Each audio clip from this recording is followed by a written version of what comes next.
I'm Criselda. A shocking experience of mine happened to a CR of the school. That happened a long time ago. I'm only in my 4th year and a new transfer to a school. We moved suddenly because my father had just died. Mom decided that we would live with Grandma while she looked for a job. It was in the middle of the school year, but it's okay because I was accepted even though it's in the middle of that school year. I've been going for a few days now, but I've hardly made any friends. Because I'm really shy and elusive, that's why I'm often alone all the time. We had recess then. I finished eating and felt like I was about to pee. There were only a few students outside and almost everyone was already in the room because the time was near. I told my seatmate Alma that I was going to the CR. They'd already finished going to the CR, but she offered me to go with me, which I immediately accepted. Though I saw the hesitation on her face.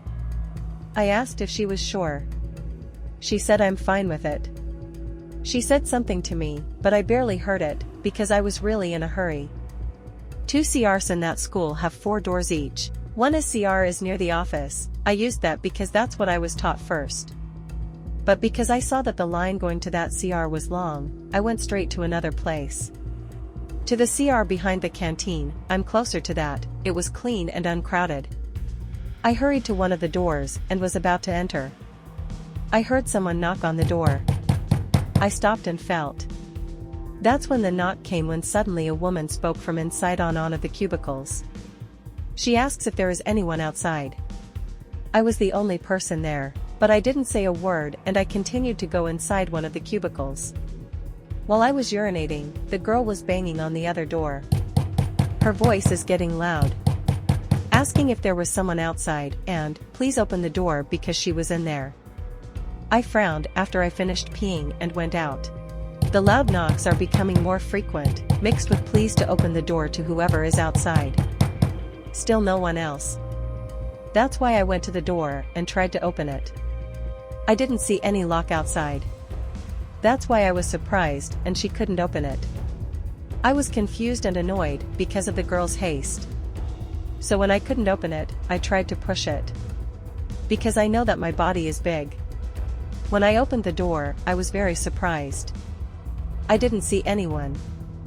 I immediately peeked behind the door and maybe she got stuck behind it, but there was no one. I was horrified and backed away. The knocking and voice of the pleading woman got loud. So I'm pretty sure there's someone inside.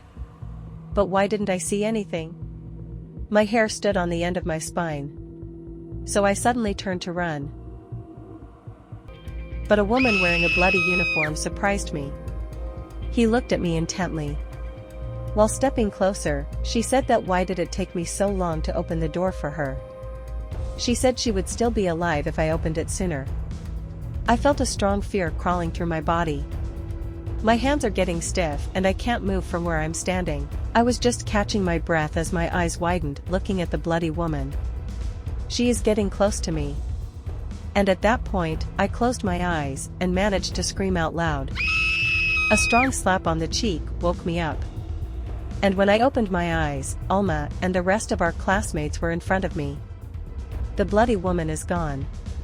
It turns out that Alma followed me to the CR, behind the canteen, because I'd been there for too long. That's why they were alarmed when they found out that I went to that CR unaccompanied. That's when I found out that no one was using that CR, because of the incidents of a dead girl in a bloody dress that kept showing herself in there. Since then, the area on the back of the canteen has been fenced so that no one can use that CR.